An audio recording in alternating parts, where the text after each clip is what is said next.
Hi, I'm David Morgan, And I'm Bill Tillman. and welcome back to season two of Everyday Ethics, where we speak about the values that guide us every day of our lives. It's been a while since we've been with you, and Bill and I have had a chance to be together in person during that time, and then that Yeah. was a wonderful thing to do. I mean, Bill's lives in Florida, I live in Texas, and once or twice a year we get in the same room together, and it was good to be with you, Bill, and to share a meal with you during that time. And Yeah. Uh, anything else going on during that time you want to share? Oh, well, you'd think, I mean, everybody tells you to retire and rest and travel and all that. I think we've traveled, we haven't rested quite as much as probably we should. Another way to say you retire, you keep on doing things. I mean, I've got the Center for Congregational Ethics that I Right. have to keep supplying uh, comments, readings, reflections, um, coordinating other writers. And you know, it keeps me busy. Well, But, good. but here we are by the miracle of electronics, halfway across the country from each other, but we're getting to talk again. Season two.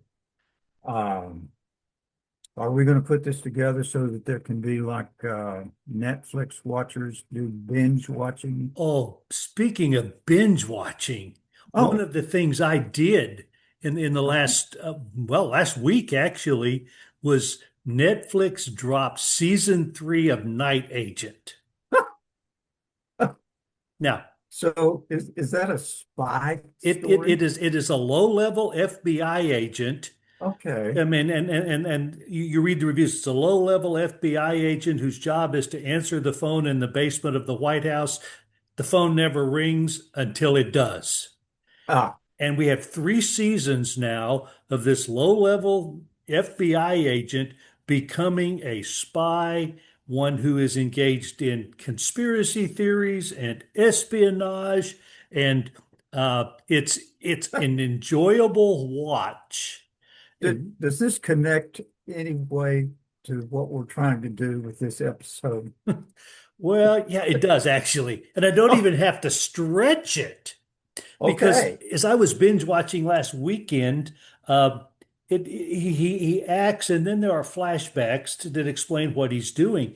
And in one of these flashbacks, the comment was made that he was chosen for a particular job because the person choosing him always knew that he would do the right thing, even if Oh, it was hard.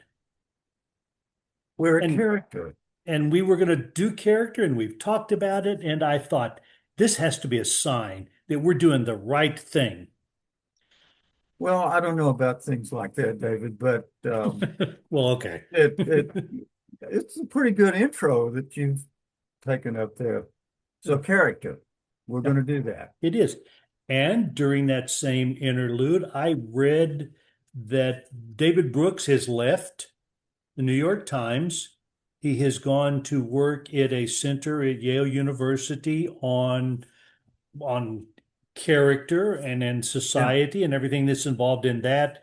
And I'm looking forward to keeping up with what he does there. But I actually read the last article that he wrote for the New York Times. right. Um, and in that article, one of the things he lamented was the breakdown of faith in America, faith in our institutions, faith in each other.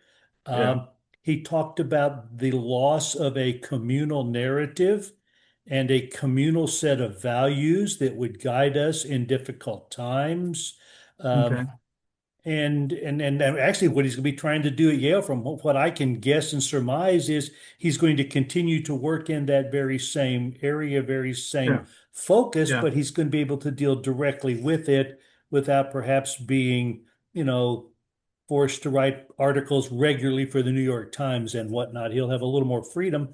And I'm Right. looking forward to what he is able to do in that, because in that, he talks about regaining humanism. Okay. Right. And that can be Christians may run from that term. Well, they shouldn't, but I understand what you're saying because, I mean, my growing up, church life, you're exactly right. Humanism was a bad word. Hmm. Um, and there was lots of emphasis on the divinity of Christ. But it meant lots of abstract, ethereal conversation that had very little literal application in day-to-day life. Hmm. But now I've read the same article that you were talking about Oh, from okay. David Brooks, but I think he's right.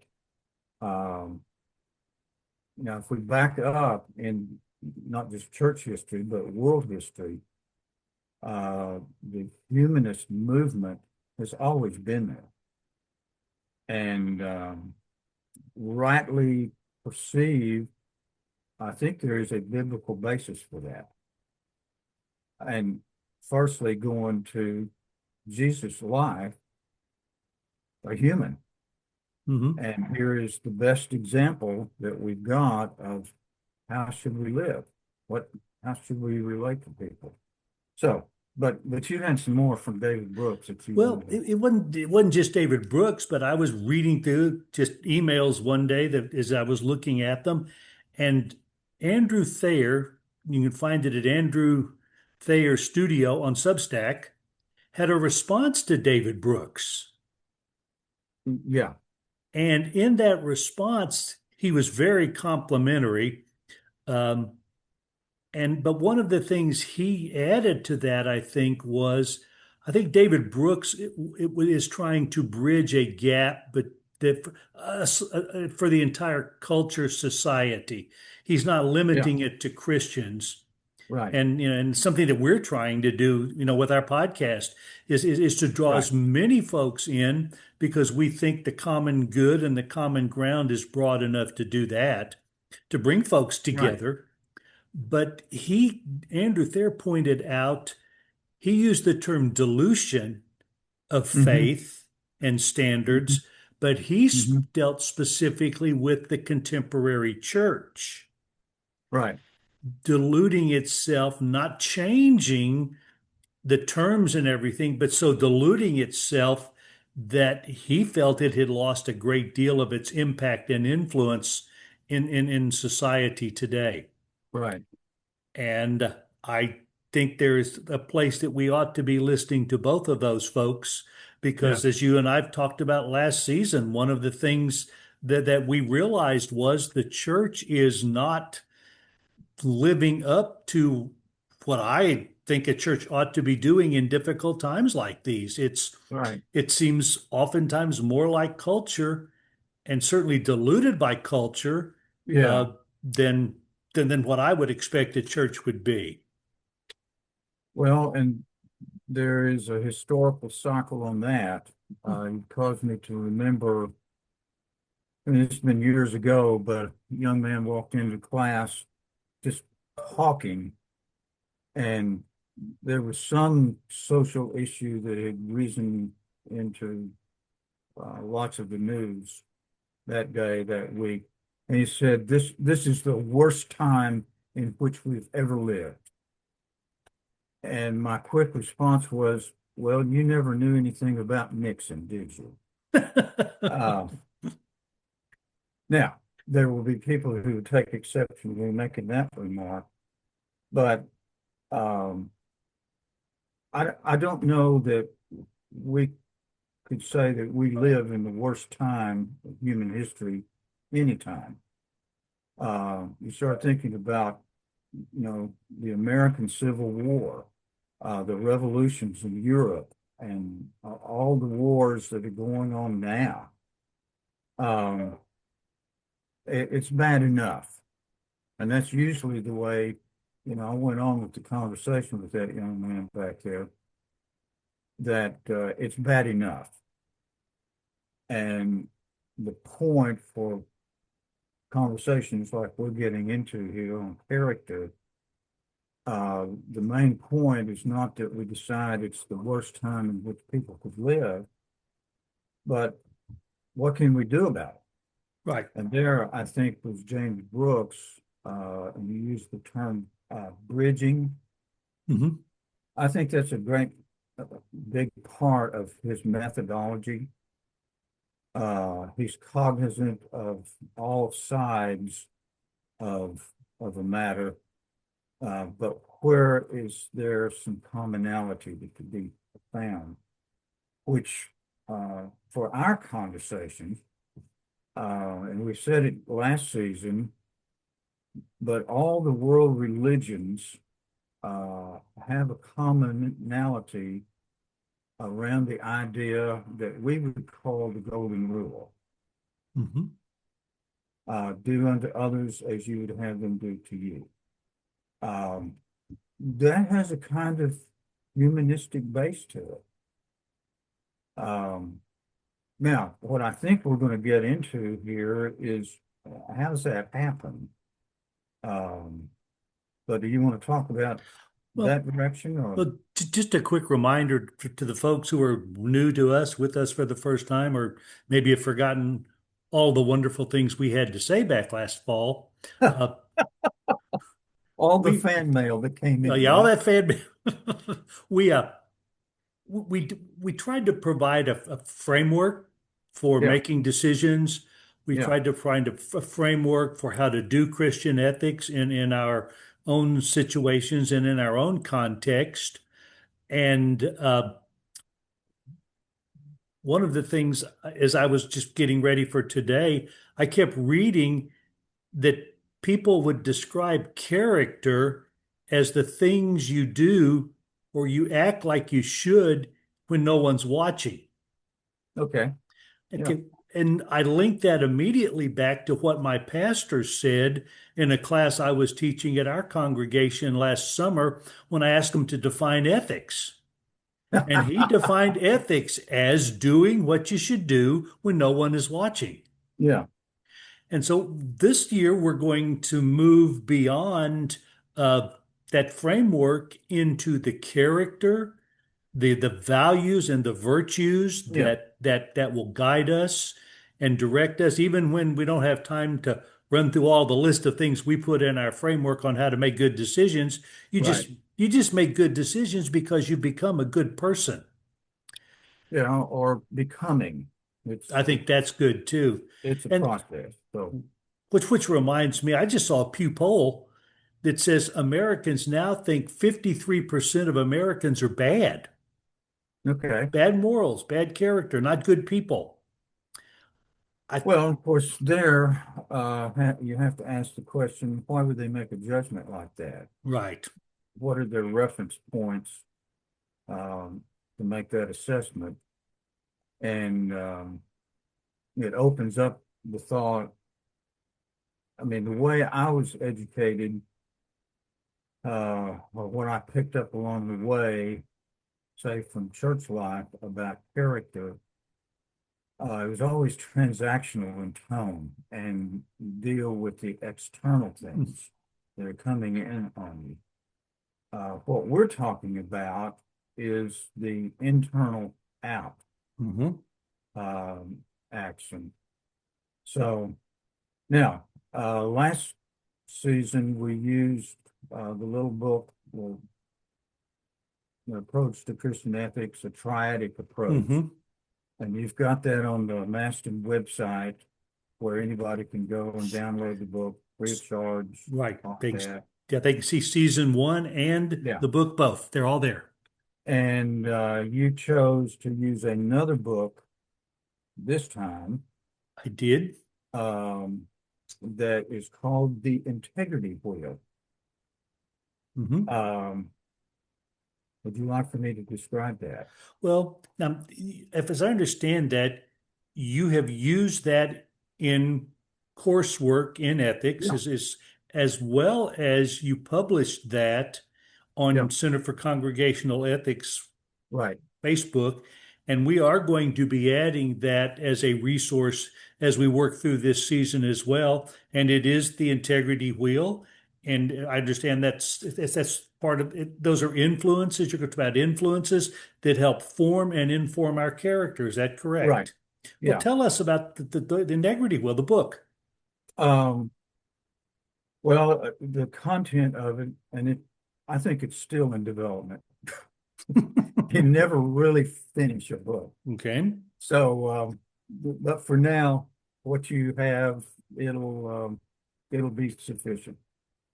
But it goes back, I mean, even to the early years of my teaching, trying to figure out a way to uh, both metaphorically but also visually convey to students, and these were graduate theological education people. But I quickly realized that even they had not had much education in how they had become who they are, Hmm. who they were.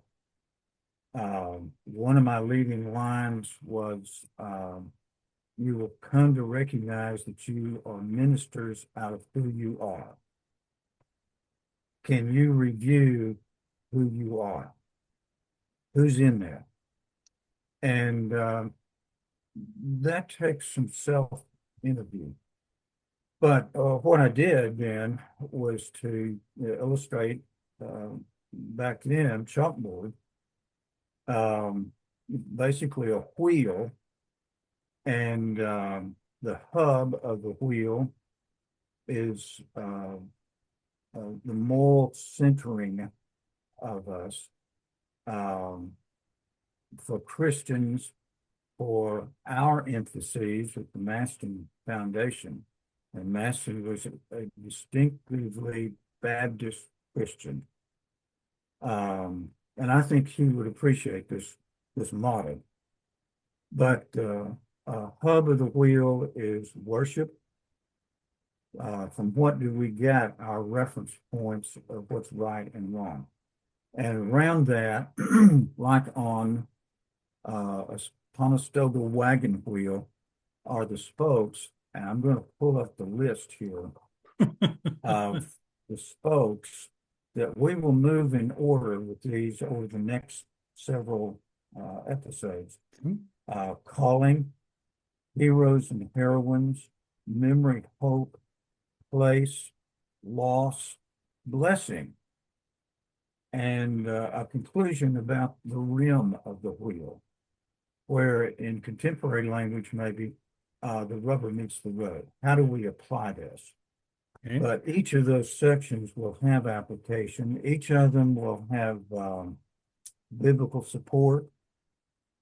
And the little book already has some discussion ideas, but I understand that you are going to have some for further conversation additions, We'll add some things, yeah. so that this, like the previous sessions, season one, can be used in group work.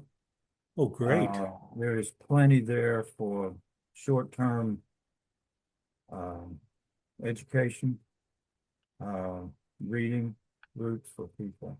So in short, there is where we're headed.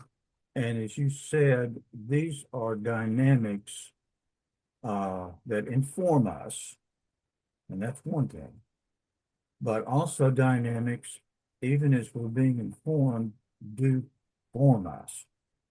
So there are conscious as well as unconscious elements about this. So, quick overview. That sounds great. I'm looking forward to the season. Oh, well, I never know what I'm going to say next myself. So, Well, and yeah, well, I've known you well long enough to understand that, and uh, we just continue to in press your own forward with words. these. We just continue to go with these, and back and forth we go. Uh, so I am looking forward to it. Next week we will be talking about worship, Yeah. um, and I invite our listeners to join us as we discuss how worship does form us and does inform us at the same time.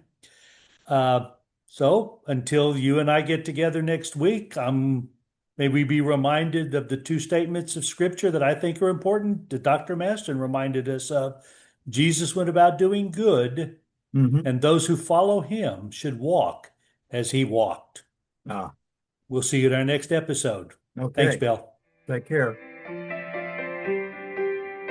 Everyday Ethics is brought to you by the T.B. Maston Foundation, which seeks to proclaim the abiding relevance of the whole gospel of Jesus Christ and provide support for the study and application of Christian ethics.